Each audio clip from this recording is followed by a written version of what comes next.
Hi, thank you for tuning in today. Studs Racing and Power Sports.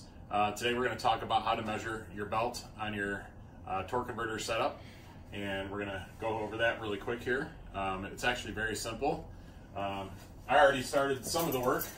On the MB200, there are three 10mm bolts. There's two that go on the top right here, and there's one that goes on the bottom.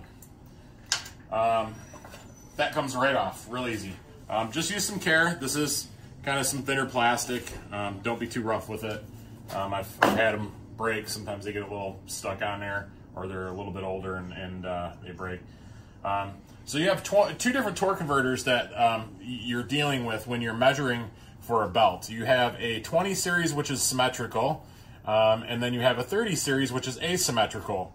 The difference is the one pulley is flat, and that would be on the asymmetrical, and then the symmetrical, it's going to have a V on both sides. So that's just kind of to show you there. You got the one side that's flat, and then the one side has the ramp on it.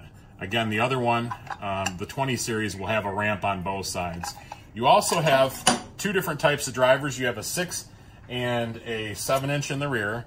And how you measure for that is you can take a piece of string if you're coming up to our shop, or even better, measure with a tape measure, and it's center point to center point on this one.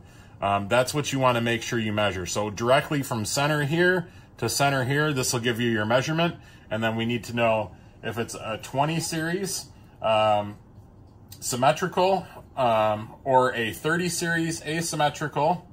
And then we have to know the size of the rear driven, which is going to be a 6 or a 7-inch. And then we've had some older variations come in, of course, but get all these dimensions for us.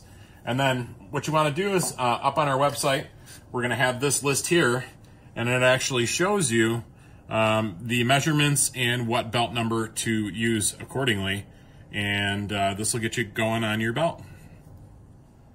You can find all these parts that we talked about today at studsracing.com. The links will be below in the info section, and we'd love to have your business. Thank you.